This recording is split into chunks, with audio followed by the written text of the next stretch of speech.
Hey guys, welcome to my channel, Realm of Ori. In this video, we will continue with Volume 12, Chapter 4 The Empire Strikes First, Part 2. And before we start, this video contains spoilers from the anime and manga series.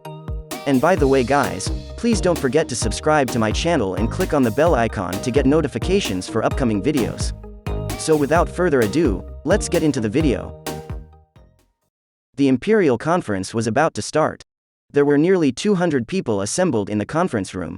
The three commanders, neatly lined up, were the elites of the Imperial Guardians, and lastly, the cabinet ministers, who administered the government of the country, as well as the great house of peers, which was the Eastern Empire's backbone. The Prime Minister motioned to the ceremonial officer. His Imperial Majesty the Emperor has arrived. The attendees lowered their heads as the entrance of the Emperor was announced. The silhouette of a person could be made out behind a bamboo blind.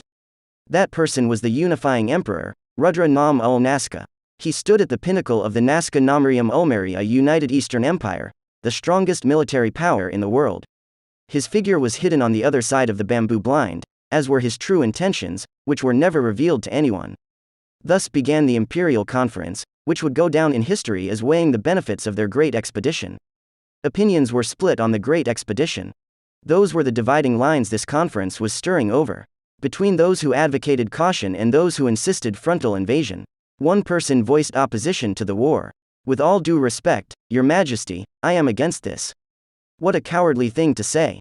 You're still going on about that, Gadra Dono? This happened every time. The two represented the cautious faction and the belligerent faction. The West would easily crumble if we struck them. However, the evil dragon Veldora dwells within the great Jura forest. It was only 2 years ago that its revival was made certain. So of course we must be cautious. In the 300 years that had passed since the Veldora disaster, the memory of its terror had faded. Now, the belligerent opinions were becoming the majority, squeezing Gadra's side between a rock and a hard place. Master, there's something to be learned from your cautious attitude. Nonetheless, as I have assured you many times, the countermeasures against Veldora are flawless. With our new weapons, we can subdue that evil dragon. You're ridiculous. Stop living in an illusion, Calgurio Dono. As long as the possibility of it failing cannot be denied, we must, naturally, exercise caution. Not to mention, a new demon lord has risen to power in that forest. That evil dragon was revived and seems to have joined hands with the newcomer, Demon Lord Rimuru. Dealing with a demon lord through mutual inviolability is the tried and true approach. There is no reason to make more enemies. Well then, Gadra Dono, are you saying that we should give up on pursuing the Empire's dearest wish? Calgurio Dono is right. Master, even demon lords pose no threat in the face of the great Imperial Army. You're being insolent before His Imperial Majesty. Gadra Dono, do you intend to defy the Emperor's will? Come to think of it, rather than fighting a demon lord, it would be wiser to get the cooperation of the Dwarf King. There won't be any casualties, and it will be easier to conquer the West. You are being ridiculous, Gadra Dono. The Dwarf King is a master swordsman and a man of great honor. They would be tougher opponents than the newcomer Demon Lord. As much as I'd like to test their abilities in a match, that's not our main concern. What I'm saying is that instead of fighting against champions, the optics of subjugating a Demon Lord are far preferable in the public eye. This interjection came from none other than one of the three commanders. He was the commander of the Magic Beast Corps, Beast King Gladium. Ah, Gladium Dono, that comparison is wrong. What I'm saying is that we should make King Gazel our ally. If you mean to absorb the Dwarven Kingdom at the same time, I understand what you are saying. After all, crushing every fool in defiance of imperial rule would be enough. However, what is your plan? You think of your nonsense as a reason to hold back our forces that are fully ready to march. What kind of drivel is that? You already know that the Dwarven Kingdom is a natural fortress, right? Taking it by force would be silence. Complaining in the presence of His Imperial Majesty. No wonder why you were dismissed from being a corps commander. Until about 30 years ago, the Magic Corps commanded by Gadra were part of the Empire's three great armies. Now, however, the best and brightest from the Corps had been transferred to the Technology Department and elsewhere. Now that magic could be manipulated in spite of the absence of talent, the Magic Corps had become obsolete. It was a sorrowful event for Gadra as it marked the end of the magic era. You've grown old. Your knowledge of magic is a treasure to the Empire.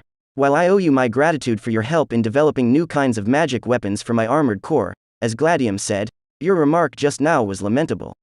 It feels like you are scared. Stifled laughs escaping from the House of Peers and the army circle could be heard. Do all of you even understand? That evil dragon ruling over the storm is the most powerful species in this world. It is you who does not understand, old master. The Imperial Army of today is different from before. We have learned the knowledge of many otherworlders and gained a technological system, science, different from our own. Thanks to this new technology, the Empire's military strength has increased tenfold over the previous generation. An old-fashioned mage like yourself can't keep up in modern warfare. A quiet retirement in the grace of His Imperial Majesty is all that you should hope for now. How dare you? Gadra cried out with indignation, but in reality, he was just faking it. To begin with, Gadra had already surrendered to Demon Lord Rimuru. He tried his best to advocate against the path of war. That said, the ultimate outcome did not concern him. These guys are really pathetic. Science indeed produced wonderful knowledge, but even the Sorcerer's Dynasty Sarian had their own secret knowledge, magic science. On top of that, His Majesty Rimuru also used to be an otherworlder. I don't know how far this military strength, which guarantees the supremacy of the Empire, could go. Now that he knew about Tempest, about Rimuru, Gadra doubted the victory of the Empire. So, he was trying his best to deter them from war, but if he failed? Well, I don't know what will happen after this, but any further advice would be meaningless.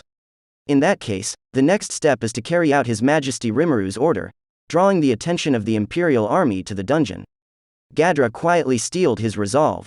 Then he turned his eyes to Yuki, who still remained silent. Calgurio took Gadra's silence as an admission of defeat. Gadra's magic corps had been disbanded, followed by internal restructuring of the military. The subsequent treatment of Gadra was nothing more than an honorary position, serving as the technical advisor to the armored corps.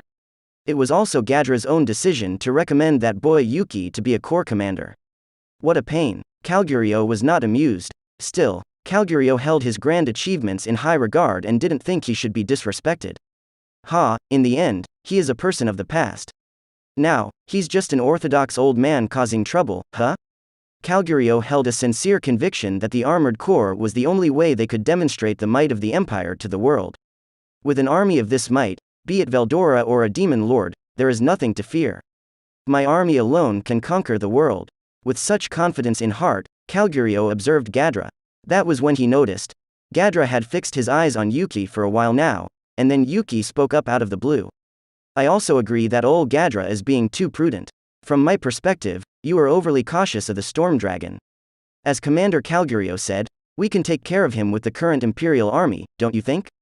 This brat, are you volunteering to conquer the labyrinth? Do you think I wouldn't notice? You're so naive. It is of utmost importance to be well informed if you ever want to assume the important role of a commander. Amazing, Yuki Dono. Indeed, an up-and-coming young man such as yourself has exceptional vigor. Well, I still have a long way to go.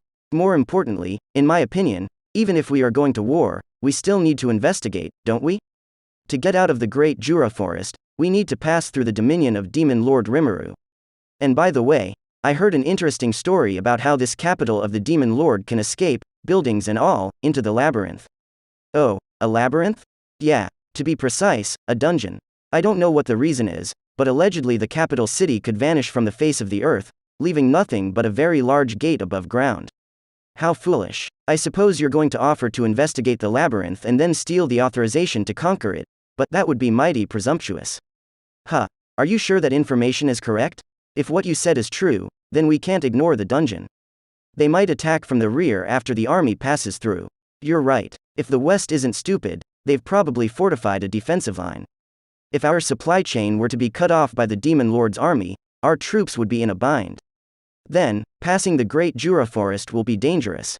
Those who heard Yuki's remarks began to express their opinions freely. Yuki also looked cheerful, probably because it was just what he wished. There's no doubt about the credibility of the information. After all, old Gadra went to the labyrinth himself and looked into the matter for us. It was because old Master Gadra saw Demon Lord Rimuru with his own eyes that he deemed him to be a threat. Also, he caught wind of a rumor during his stay. It has been claimed that the labyrinth spans up to 100 floors underground, and that the guardian of the 100th floor is none other than the storm dragon Veldora himself. Regardless of which route we'll take to attack the West, investigation is essential. The casualties are. That's regrettable to hear. I understand your sentiment, Yuki Dono. Conducting an investigation should be trivial. Why don't we leave this to the mixed corps? Tisk. Bribed imbeciles. Yuki, you shrewd. You should have become a politician, not a corps commander. Please wait. Then, he bowed once to the Emperor beyond the bamboo blind. Your Imperial Majesty. Master Gadra and Yuki Dono appear to be deathly afraid of Veldora, but I am not. Needless to say, that applies to the West as a whole. It is my desire to give your Imperial Majesty peace of mind, so by all means, order my humble self to dominate. Then I, Calgurio, will risk my life to deliver. What the? How dare you do such an outrageous thing? You know that's unforgivable, Calgurio Dono. Calgurio, are you stealing a march from me? Your Imperial Majesty, my magic beast corps is also ready to go into battle at any time. By all means, order us to go into battle as well. At this point, even Gladium presented his corps. Then, please entrust the investigation to the mixed corps. Now that it had come to this, only the Emperor could suppress the situation. No, there was one other person. She stood up on the other side of the bamboo blind and laughed charmingly, the Supreme Commander of the Imperial Army, the Marshal. Be quiet, you foolish ones. You are in the presence of Rudra-sama. To address the Emperor by his name was a reckless action that no ordinary person would ever be allowed to commit. And here the one who calmly did just that was the one person who was awarded the rank of Marshal.